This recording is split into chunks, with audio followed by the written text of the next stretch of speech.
ഞാൻ കീർത്തനങ്ങളിൽ 33.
അത്യുന്നതങ്ങളിൽ ദൈവത്തിന് മഹത്വവും, ഭൂമിയിൽ ദിവസാൾ മനുഷ്യർക്ക് സമാധാനമെന്ന് പാടിയ ദൂതഗണങ്ങളോട് ചേർന്നും നമുക്കും ദൈവപുത്രനായ യേശുക്രിസ്തുവിൻ്റെ ജനനം ആഘോഷിക്കാം.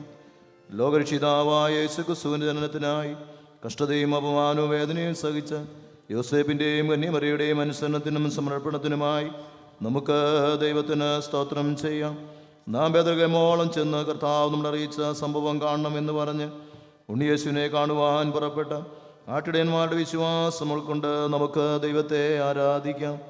പൊന്ന്, മുര, കുന്തിരുക്കം എന്നിവയുമായ യേശുവിനെ അന്വേഷിച്ച് കണ്ടെത്തിയ വിധുവാന്മാരുടെ അധ്യാത്മയാത്രയിൽ നമുക്കും പങ്കുചേരാം. സർവശക്തനായ ദൈവമേ, നീതിരാജ്യം സ്ഥാപിക്കുവാൻ നിന്റെ പുത്രനായ യേശുക്രിസ്തുവിനെ ലോകത്തിലേക്ക് അയച്ചുവല്ലോ.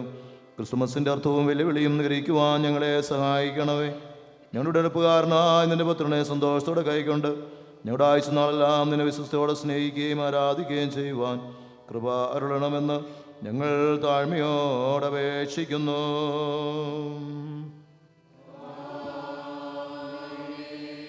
കർത്താവേ, ഞങ്ങളുടെ അധരങ്ങളെ തുറക്കണമേ. പിതാവിനും പുത്രനും പരിശുദ്ധാത്മാവിനും മഹത്വമുണ്ടാകട്ടെ.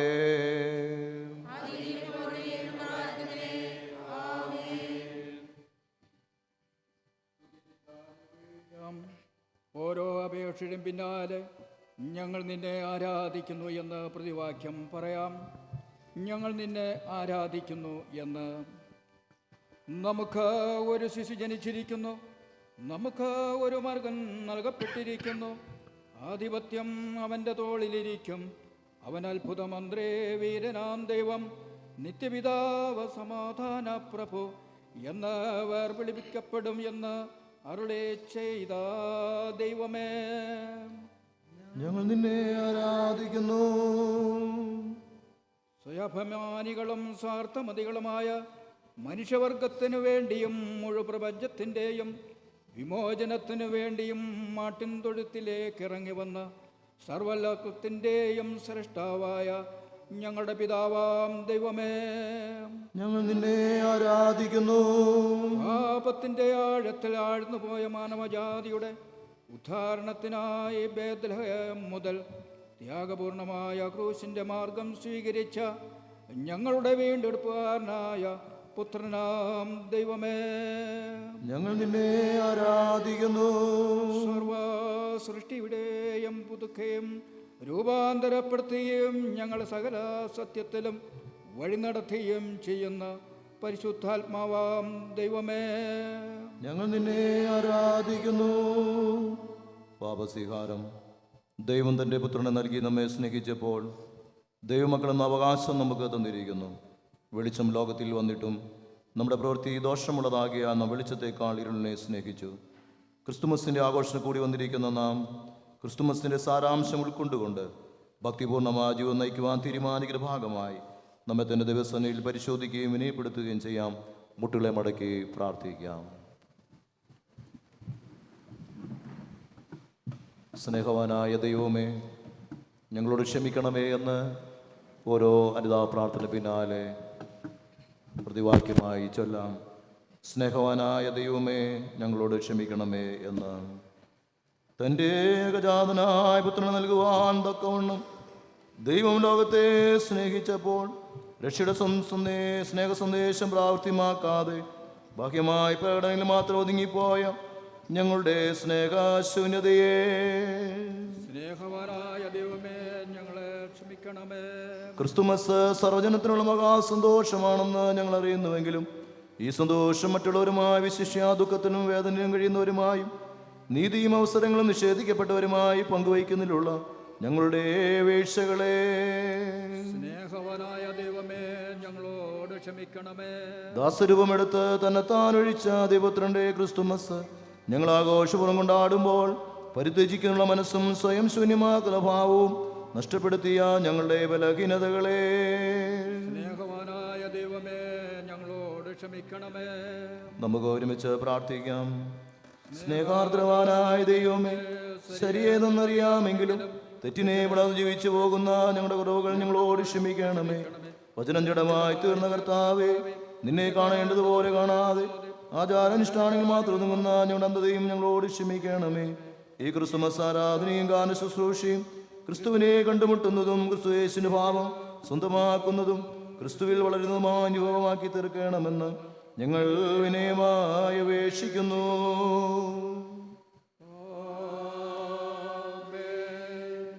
സർവ സൃഷ്ടിക്ക് രക്ഷാകരമാ ദൈവകൃപയിൽ ജഡം ധരിച്ച യേശുക്രിസ്തുവിൻ തന്റെ നിത്യദേശനായി നാം വിളിച്ചിരിക്കുന്ന സർവകൃപാലുവായ ദൈവം നമ്മെ ദാസ്ഥാനപ്പെടുത്തി ഉറപ്പിച്ചു ശക്തീകരിക്കട്ടെ. ആമേൻ. ഞങ്ങളുടെ പാപങ്ങളിൽ നിന്ന് ഞങ്ങളെ വീണ്ടെടുത്ത യേശുവേ, അങ്ങേക്ക് മഹത്വമുണ്ടാകട്ടെ. നാഥാ, സർവ്വദിനത്തിലുള്ള മഹാസന്തോഷ ദിനത്തിൽ ഞങ്ങൾക്കും മറ്റുള്ളവർക്ക് വേണ്ടി കഴിക്കുന്ന അപേക്ഷകൾ നീ കൈക്കൊള്ളണമേ. ക്രിസ്മസിൽ കൂടി ലഭ്യമാകുന്ന പ്രത്യാശയുടെയും സമാധാനത്തിൻ്റെയും സന്തോഷത്തിൻ്റെയും ജാലങ്ങളായി ജീവിക്കുവാൻ നീ ഞങ്ങളെ സഹായിക്കണമേ. നീ ഞങ്ങളെ തേടി വന്നതുപോലെ മുഴുവൻ പ്രപഞ്ചത്തിൻ്റെ ആത്മാവിലേക്ക് ഇറങ്ങിച്ചെല്ലുവാൻ ഞങ്ങളെ പ്രാപ്തിപ്പെടുത്തണമെന്ന് യേശുക്രിസ്തു മൂലം ഞങ്ങൾ അപേക്ഷിക്കുന്നു.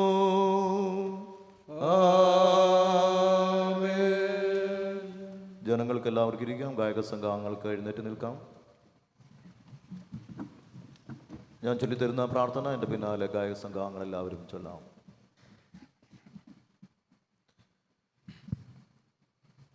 ഭിന്നതയെ എന്നേക്കുമുള്ളതാകയാൽ നിന്നെ സ്തുതിക്കുവാൻ സംഗീതോപകരണങ്ങളെ ലേവ്യർക്ക് നൽകിയ ദൈവമേ, ഞങ്ങളുടെ സ്തുതികളും ഗാനങ്ങളും കൈക്കൊണ്ട് ഞങ്ങളെ അനുഗ്രഹിക്കണമേ. ആത്മാവ് കൊണ്ടും ബുദ്ധി കൊണ്ടും ചന്തമായും ഉചിതമായും പാടുന്നതിന് ഞങ്ങളെ പ്രാപ്തരാക്കുകയും ഈ ആയുസ്സിന് ശേഷവും നിന്റെ സിംഹാസന ചുറ്റും ആരാധിക്കുന്നതുകൂടെ ഞങ്ങളും കാണപ്പെടുവാൻ നിർമ്മല ഹൃദയവും വെടിപ്പുള്ള അതിരവും നൽകി വിശുദ്ധ ജീവിതം നയിക്കുവാൻ കൃപ തരയണമെന്ന് സ്വർഗത്തിലെ സകലധികാരവും മഹത്വവും ഞങ്ങൾക്ക് വേണ്ടി ഉപേക്ഷിച്ച് ഈ ലോകത്തിലേക്ക് ഇറങ്ങി വന്ന് യേശുക്രിസ്തു മൂലം ഞങ്ങൾ യാചിക്കുന്നു. ആമേൻ. എല്ലാവർക്കും ഇരിക്കുന്ന ദൈവപാഠങ്ങൾ വായിച്ച് കേൾക്കാം.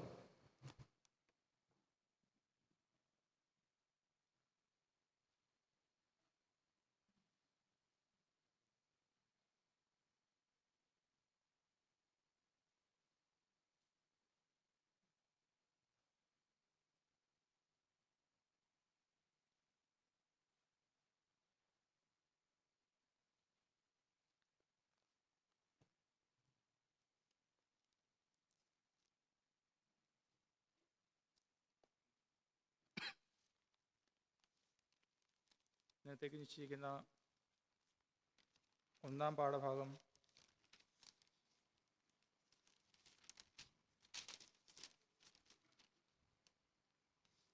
യെശയ്യാ പ്രവാചകന്റെ പുസ്തകം 7-ാം അധ്യായം 10-ാം വാക്യം മുതൽ 17-ാം വാക്യം വരെ. യെശയ്യാ പ്രവാചകന്റെ പുസ്തകം 7-ാം അധ്യായം 10-ാം വാക്യം മുതൽ 17-ാം വാക്യം വരെ. യഹോവ പിന്നെയും ആഹാസിനോട്, നിന്റെ ദൈവമായ യഹോവയോട് താഴെ പാതാളത്തിലോ മീതെ ഉയരത്തിലോ ഒരടയാളം ചോദിച്ചു കൊള്ളുക എന്ന് കൽപ്പിച്ചതിന് ആഹാസ്, ഞാൻ ചോദിക്കുകയില്ല, യഹോവയെ പരീക്ഷിക്കുകയുമില്ല എന്ന് പറഞ്ഞു. അതിനവൻ പറഞ്ഞത്, ദാവീദ് ഗൃഹമേ കേൾപ്പീൻ, മനുഷ്യരെ മുഷിപ്പിക്കുന്നത് പോരാഞ്ഞിട്ടോ നിങ്ങൾ എൻ്റെ ദൈവത്തെ കൂടെ മുഷിപ്പിക്കുന്നത്. അതുകൊണ്ട് കർത്താവ് തന്നെ നിങ്ങൾക്ക് ഒരടയാളം തരും. കന്യക ഗർഭിണിയായി ഒരു മകനെ പ്രസവിക്കും, അവനെ ഇമ്മാനുവേൽ എന്ന് പേർ വിളിക്കും. തിന്മ തള്ളി നന്മ തിരഞ്ഞെടുപ്പാൻ പ്രായമാകും വരെ അവൻ തൈരും തേനും കൊണ്ട് ഉപജീവിക്കും. തിന്മ തള്ളി നന്മ തിരഞ്ഞെടുപ്പാൻ ബാലിന് പ്രായമാകും മുമ്പേ നീ വെറുക്കുന്ന 2 രാജാക്കന്മാരുടെയും ദേശം ഉപേക്ഷിക്കപ്പെട്ടിരിക്കും. യഹോവ നിന്റെ മേലും നിന്റെ ജനത്തിന്മേലും നിന്റെ പ്രതിഭവനത്തിന്മേലും എഫ്രയീം യഹൂദയെ വിട്ടുപിരിഞ്ഞ നാൾ മുതൽ വന്നിട്ടില്ലാത്തൊരു കാലം വരുത്തും, അശൂർ രാജാവിനെ തന്നെ. ഇവിടെ ഒന്നാം പാഠം വായിച്ചു കഴിഞ്ഞിരിക്കുന്നു.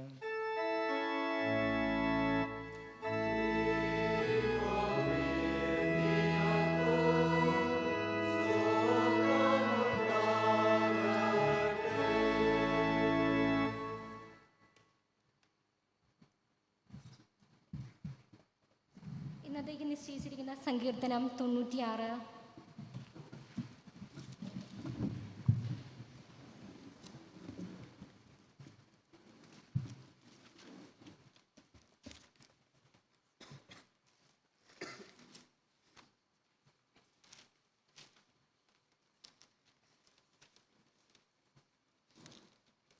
തൊണ്ണൂറ്റിയാറാം സങ്കീർത്തനം നമുക്ക് വാക്യപ്രതിവാക്യമായി വായിക്കാം.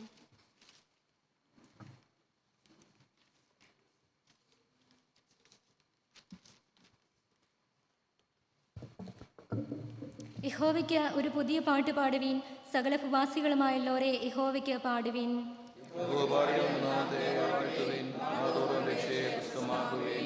ജാതികളുടെ ഇടയിൽ അവൻ്റെ മഹത്വവും സകല വംശങ്ങളുടെയും ഇടയിൽ അവൻ്റെ അത്ഭുതങ്ങളും വിവരിപ്പിൻ.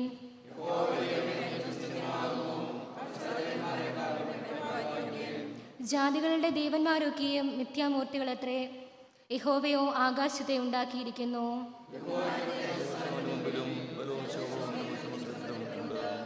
ജാതികളുടെ കുലങ്ങളെ യഹോവയ്ക്ക് കൊടുപ്പീൻ, മഹത്വവും ബലവും യഹോവയ്ക്ക് കൊടുപ്പീൻ.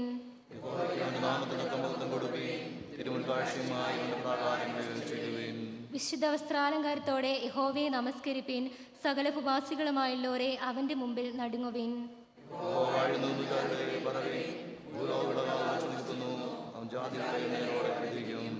ആകാശം സന്തോഷിക്കുകയും ഭൂമി ആനന്ദിക്കുകയും സമുദ്രവും അതിന് നിറവും മുഴങ്ങുകയും ചെയ്യട്ടെ.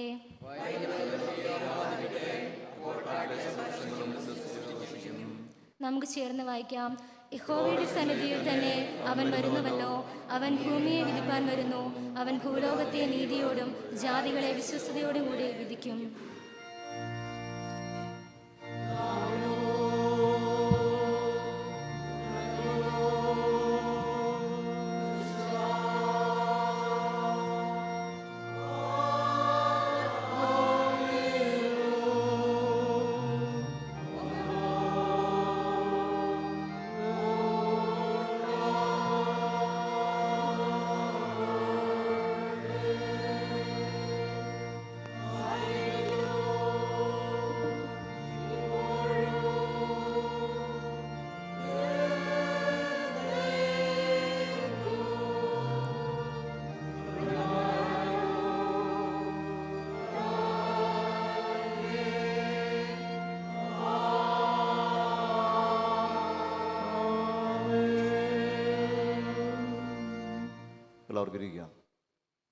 ഇന്നത്തേക്ക് നിശ്ചയിച്ചിരിക്കുന്ന രണ്ടാം പാഠം വിശുദ്ധ ലൂക്കോസ് എഴുതിയ സുവിശേഷം 2-ാം അധ്യായം 1-ാം വാക്യം മുതൽ 7-ാം വാക്യം വരെ. വിശുദ്ധ ലൂക്കോസ് എഴുതിയ സുവിശേഷം 2-ാം അധ്യായം 1-ാം വാക്യം മുതൽ 7-ാം വാക്യം വരെ.